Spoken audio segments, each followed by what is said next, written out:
graph processing. Thanks. Let me start by saying that the organizers did a really good job putting this workshop together. It's my great pleasure to be speaking here. And the paper I'm going to present is a result of collaboration with Venkat Guruswamy.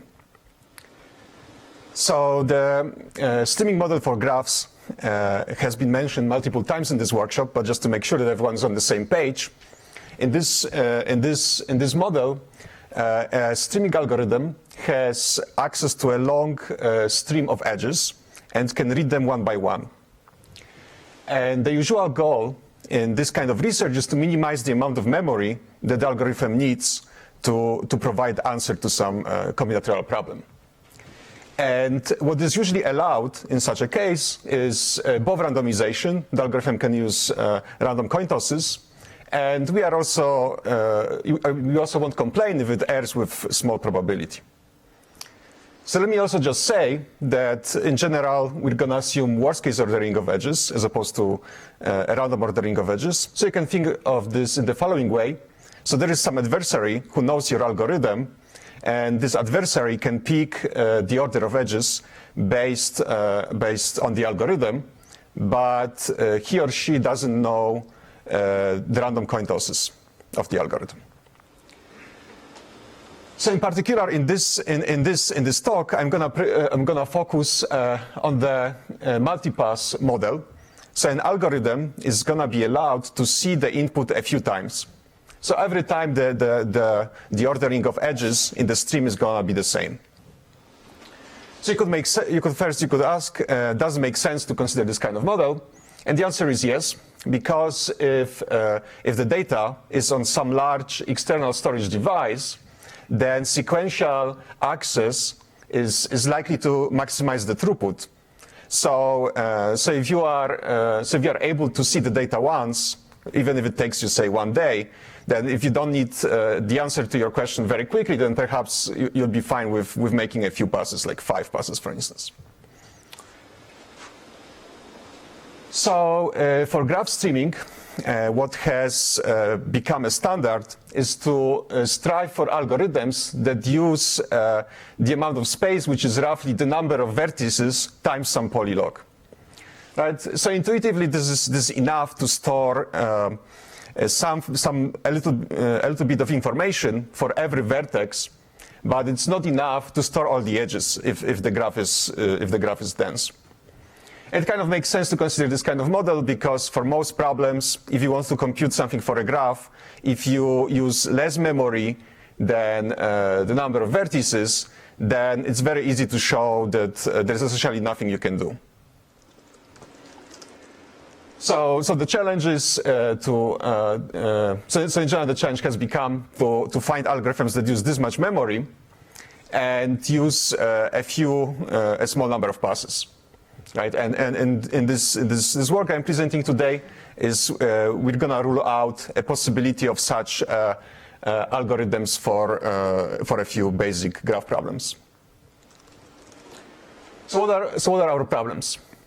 So P in general, let me just mention, is going to be a number of passes, right? So the first problem we're going to look at is the most basic problem we're going to look at is we have an undirected graph, and the question is, are two vertices specified in advance at distance at most 2 times p plus 1. So this is the first problem. The second problem is there a perfect matching in the graph? And the third problem is there a directed path from one pre-specified vertex to another pre-specified vertex? Right, so these are 3 problems that we're going to prove lower bounds for. And for all these problems, we show that if you use p passes, then the amount of memory that you have to use is at least n to the 1 plus some constant times 1 over p, essentially for a constant number of passes.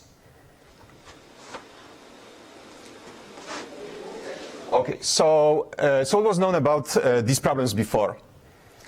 There was a paper by Feigenbaum et al. Who showed that if you are allowed only 1 pass, then solving n of these problems requires n square bits of memory. Right? So essentially, you have to store the entire graph to be able, in the memory, to be able to solve this problem. It's also easy to show that if you are allowed p passes, then by using set disjointness in a standard way, that the amount of memory you need is n over p. But the problem here is we want to show lower bounds which are significantly stronger. That the amount of memory we're going to use is n to the 1 plus some small constant that depends on p. So the main challenge in this kind of situation becomes to somehow embed a hard communication problem into the space of edges, not just into the space of vertices. So for instance, in the case of this lower bound that uses set disjointness, we embed an instance of set disjointness into essentially the space of vertices. Right? But we have to somehow, the hard problem has to be encoded using edges. Right? It has to be a dense graph. So let me mention a related result, which is computing shortest paths. So Feigenbaum et al. Showed that if you want to compute a BFS tree up to some constant distance, starting from some pre-specified vertex, then if you use less than k passes and the depth of a tree is more than k, is at least k, then the amount of memory that you have to use is n to the 1 plus 1 over k roughly. Right? So at least the equation describing the lower bound is very similar in this case. But our problem is more difficult when it comes to proving lower bounds because it's easier for algorithms. So in their case, they were able to show that if we are interested in things which are at distance k, if you use less than k minus 1, less than k passes, then this is going to require a superlinear amount of memory. In our case, what you can do is you can start simulating BFS from both vertices that are interested in, and after roughly k over 2 passes, you can check if the BFS trees that you computed from those two vertices, whether they intersect or not. And so because of that, this problem is easier for algorithms, but it's harder to prove lower bounds. So for starters, let's look at the lower bound of Feigenbaum et al. I'm going to give you a brief sketch of how it works.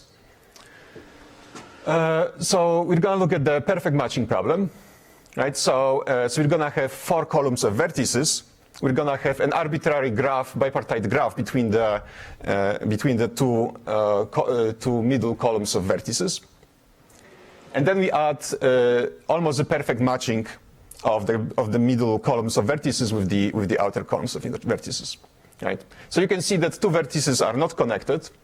So now the question whether there is a perfect matching in this graph becomes essentially the question whether these 2 vertices are connected or not, right? So what can happen now is if the streaming algorithm is first shown the middle layer of edges, and then it's shown the outer layers of edges, it doesn't know, if it doesn't use enough memory, it won't know whether those 2 vertices that are not that are not matched to the outer layers, whether they are connected or not. Right? This is basically a lower bound via the problem called indexing. Right? So Alice is gonna have an array of a binary array of length n squared roughly, and Bob's task is to identify, based on the message from Alice, whether this specific bit in the array is 0 or 1. Right? So just to make sure that everyone's on the same page, if you want to show a lower bound for streaming algorithms, it suffices to show that if you partition the stream into 2 parts, that the communication problem, that if we had a good algorithm, the communication problem could be solved using the streaming algorithm, because Alice could simulate could start simulating the algorithm on her part of the input, and then it could pass the state of the algorithm in a message to Bob, and Bob would just continue simulating this algorithm. Right? So if the streaming algorithm can be used to solve this problem, then it also implies a good communication protocol. Okay, so it's easy to modify this instance to show that, for instance, approximation better than 5/3 for the shortest path problem also requires n-square space, right? We just remove these edges in the matching and add edges that tell us which two vertices we want to connect. Right? It's essentially the same instance. Right? So like slightly on the more philosophical level. What's like the important part in designing these kinds of lower bounds for streaming algorithms is to decide how we order edges in the stream. And to some extent, what are graphs? Graphs are vertices, right, and some relations between them. And solving most graph problems requires some kind of exploration of the structure of the graph. And to prove lower bounds, you want to create some kind of obstacle for exploration. Right, and what you've seen in these two problems is to present one way to do this is to present edges, layers of edges in the order which is opposite to what would be suitable for this kind of problem, right? Like, for instance, for the matching problem we've first seen the algorithm would first see the edges in the middle layer and then the outer layers. If it were shown these two parts of the input in the opposite order, the problem would be relatively easy. It could easily solve it in constant memory. Okay, so let me now present what is our hard instance. Right, so let's start with a perfect matching. We're gonna this time have multiple columns of edges, right? And now I'm going to remove one of the outer vertices on each of the sides. And I'm going to add some complicated sets of connections in between those columns of edges that I already had. Right. So now the question, is there a perfect matching, becomes the question, is there an augmenting path between those two vertices that are not matched now, right? Right. So an augmenting path is a path that alternates between edges in the matching and edges outside of the matching, and by applying such an augmenting path, you can improve the matching. And it's well known that this is like the only way to check if in this situation, if we are missing one edge from a perfect matching, whether there is a perfect matching in the graph. Okay, so another way to look at this problem by slightly modifying the graph again is there a path? The question you could ask, is there a path of a specific length, in this case 9, between those two red nodes, right? So you can even simplify this instance further by removing layers, the columns of matchings, right? So then you end up with a problem like this.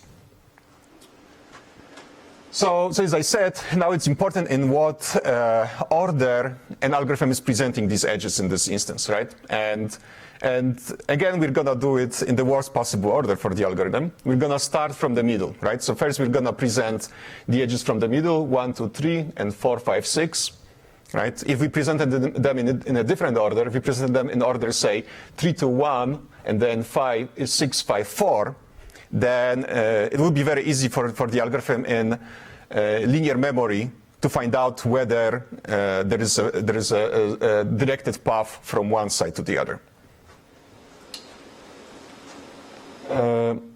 So as I said before, we're going to assign each layer to one player, and we'll try to prove a communication lower bound for this kind of problem, where the players are forced to speak in a very specific order. Okay, so now I'm gonna try to give you some sketch of the proof of how we prove communication lower bound for this problem. So let me introduce, for starters, a classic problem called pointer chasing. So in this case, we're gonna have p functions, and from a set of size n to the same set of size n, and the goal is to compute. Basically compose all these functions and compute the result for some fixed parameter, say 1.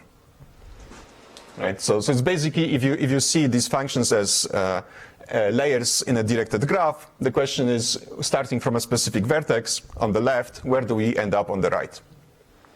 Right. So let me first tell you about the classic two-player version of this problem.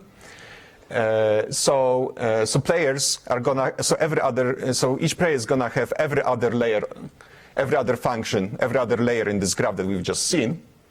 And if we just wanted to compute this function the simplest way, we would first apply the first function, then you apply the second function, the result of the previous computation, and so on, right? And so as you see, I assigned F1, F3, and F5 to Bob, and F2, F4, and F6, and so on to Alice, right? So like the most natural way for the players to would be for Bob to speak first, because he could compute the first the application of the first function, and so on. But if we force Alice to speak first, then it turns out that if the number of communication rounds that are allowed is less than p, then the communication requires omega n communication. The computation requires omega n communication, right?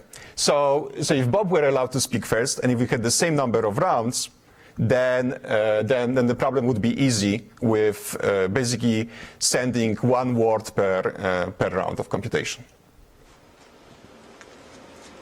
So for this specific problem, we'll be interested in a p-player version of this problem. So the first player is going to be given the last function. The second player is going to be given the second to last function.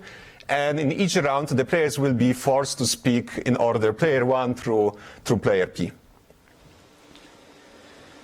So Gucha and McGregor extended the result of Nisa and Wilgerson, and they showed that if you use less than p rounds of communication, then this is going to require omega n communication overall for a constant number of rounds. So let me look at the lower bound of Feigenbaum et al. For computing the BFS tree, how their proof went.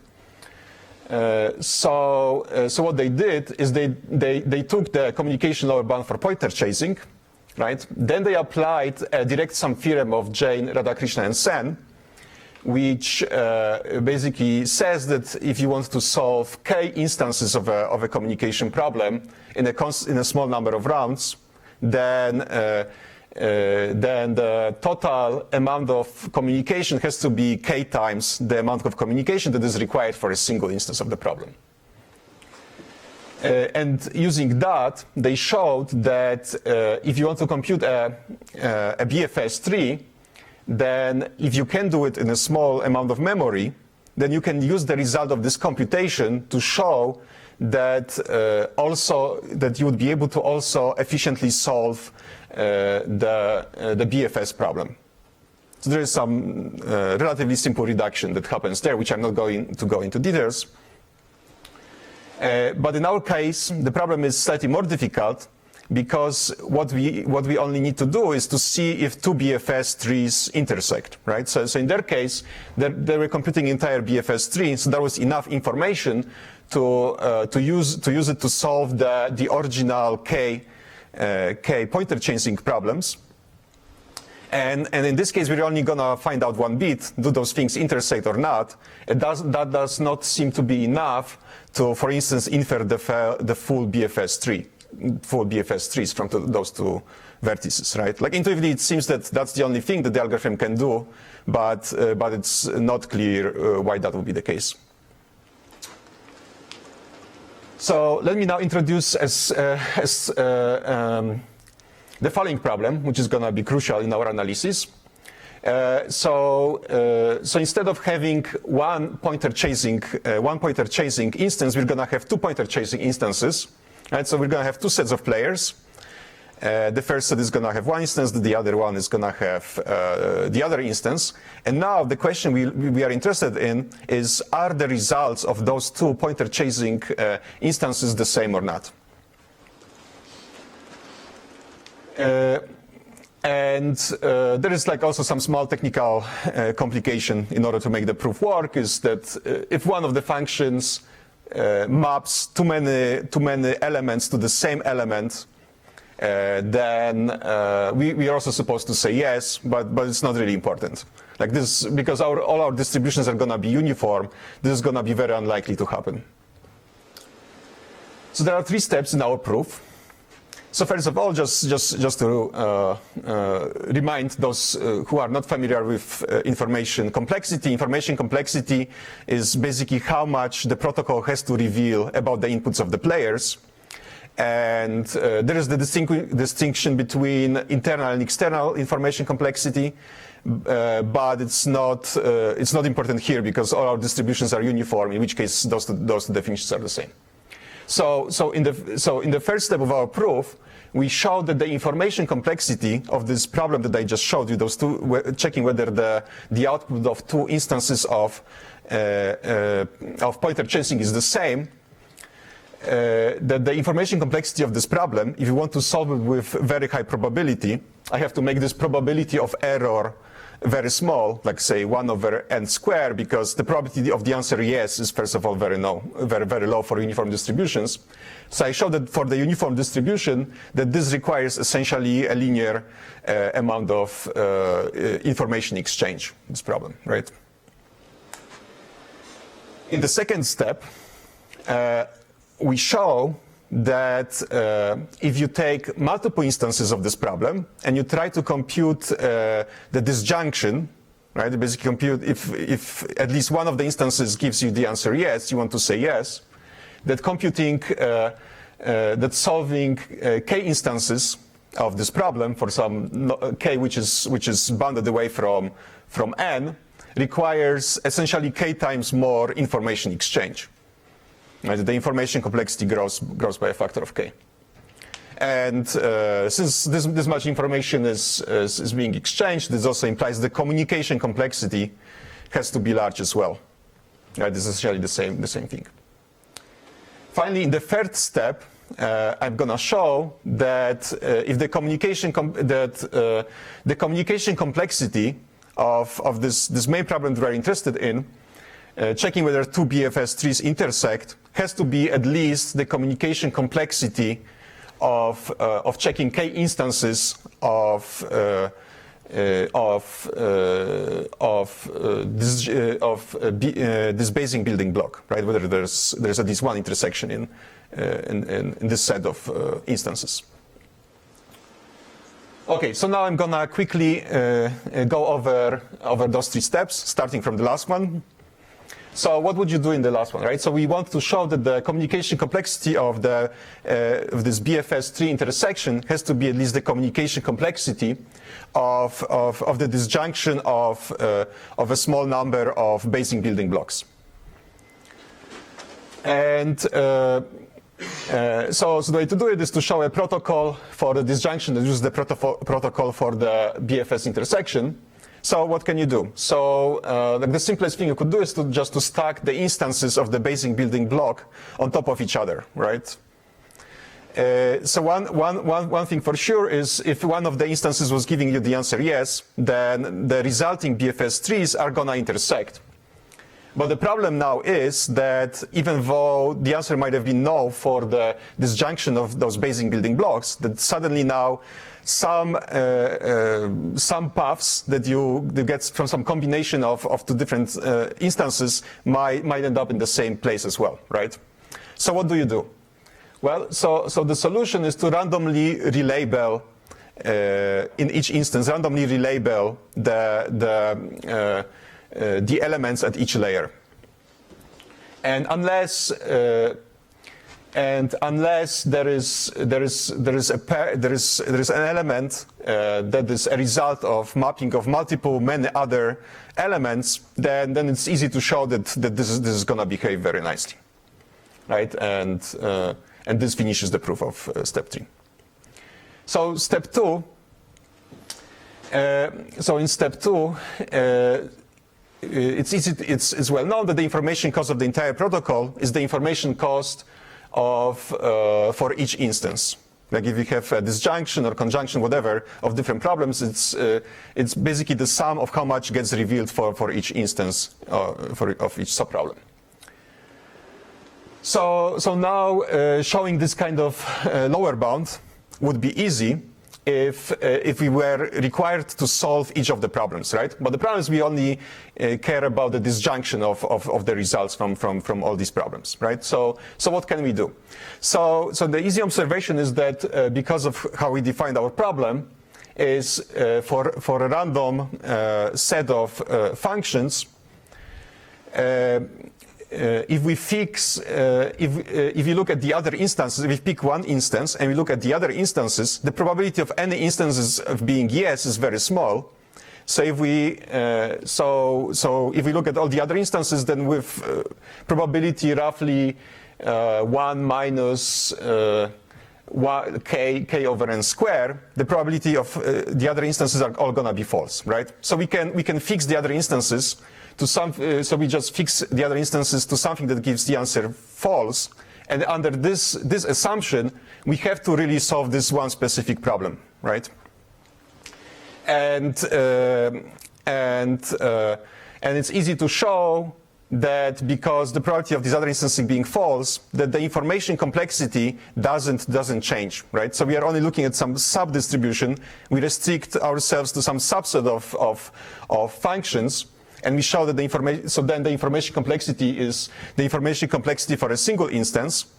So the problem is now that the information complexity could slightly decrease, but because this set has extremely small probability, you can show that the information complexity cannot decrease by too much for how much gets revealed about this specific instance. Okay, so the last step is the step number 1, in which we show that the information complexity of a single Bayesian block has to be at least omega n, right? And so what is known about this kind of problem, right? So we know that the communication complexity for Poynter chasing is omega n for the uniform distribution. So what are the obstacles? Well, so first of all, we need a proof for information complexity, and then we care about the equality of 2 instances of Poynter chasing, not just one. So let's see. So one thing we could try to use is the paper of Jain, Radhakrishnan, and Sen. So they show that if there is a protocol that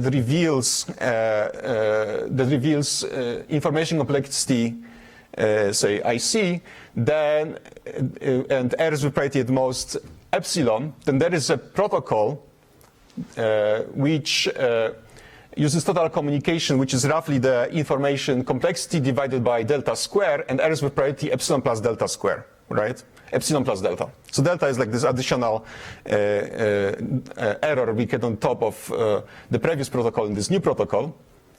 Right, so basically what it says, that if the information is small, the communication has to be small as well, with a constant number of rounds.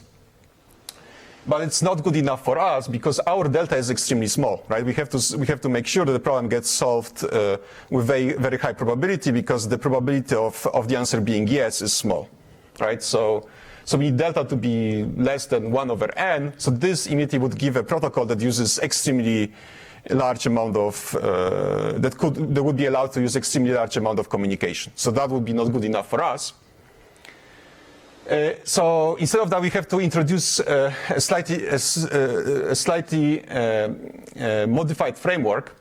So we use their techniques to show that if there is a protocol that uses little information complexity, then there is also a protocol that is deterministic, else with at most twice the probability, and can send messages with very long, arbitrarily long messages with probability which is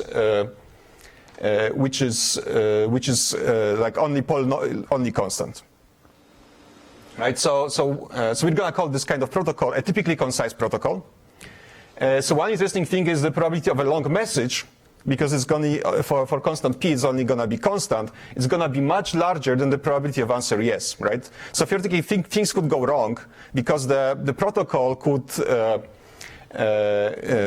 always send long messages when the answer is yes, right? And this would like exclude the case we are actually interested in. But the thing is, the protocol won't know, intuitively the protocol won't know when this happens. So it's gonna send long messages with high constant probability, but it's not going to kill all the instances where the answer is yes. So, how do we proceed? So we modify Nissan-Wiggerson's proof for pointer chasing. So the original argument was that basically we'll get a protocol tree. We simulate in parallel an algorithm that makes like the straightforward step whenever it can. And we show that if X is the current place where we are in the protocol, we show that the entropy of the next element, which in the end we want to compute, is going to be very high for most vertices if the communication is low. So this basically means that we wouldn't know at the end where we really are. So the probability of the protocol being correct is small. So in our case, we're gonna do this for both instances of the pointer chasing, right? So we have two values. We show that at any particular point, like compared to this trivial protocol, which won't be able to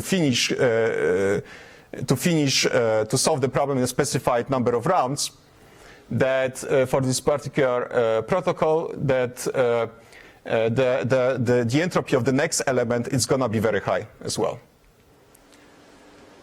So what does this mean? So we know that in most leaves of the protocol, the probability of entropy is very high, given the transcript of the protocol. So the problem now is that for a large number of elements, the probability of receiving this specific answer is going to be at least omega 1 over n. So this means that because this protocol now is deterministic, and the pointer chasing instances are held by disjoint sets of players, this means that what we get, the distribution of solutions from both pointer chasing instances at any leaf in the protocol tree, it's going to be a product distribution of what we get from one pointer chasing instance and from the other. So if we know that for most elements, we are likely to end up in both pointer chasing instances there with probability at least 1 over n, this means that with probability at least 1 over n, we're likely to collide. The answer is likely to be yes. And it's easy to show that the answer has to be also known with high probability. Right? So because of that, these protocols, if they don't use enough communication, much less than n, they have to err with high probability. So that's the end of the sketch of the proof. And the last slide. So this is the main result. We show superlinear lower bounds for a number of basic graph problems. And there are some open questions. So first of all, is there a way to make our proof simpler? Because it seems that given this previous research, there should be an easy reduction. But this is what we spent a lot of time looking into, and eventually had to come up with a more intricate proof. Then the second question is there a way to improve the lower bound? Because at this point, we get like the step 3, it loses a factor of 2, it seems. Because we end up, because the whole idea in this random scrambling of instances is that we have to make sure that the set sizes are at most root n. Otherwise, by the birthday paradox, we would be very likely to always get yes as the answer. So because of that, it seems we lose a factor of 2. And there's of course the question if there are better lower bounds, right? Because it seems like no one really knows how to solve it in a small number of passes with less than n squared space without storing essentially the entire graph. And it's also a very interesting question, also a very challenging one, whether there is a way to prove something for approximate matching, not just for the exact. Thank you.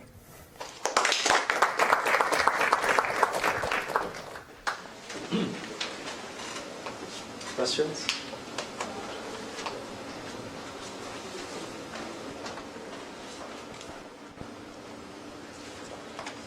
Krzysztof.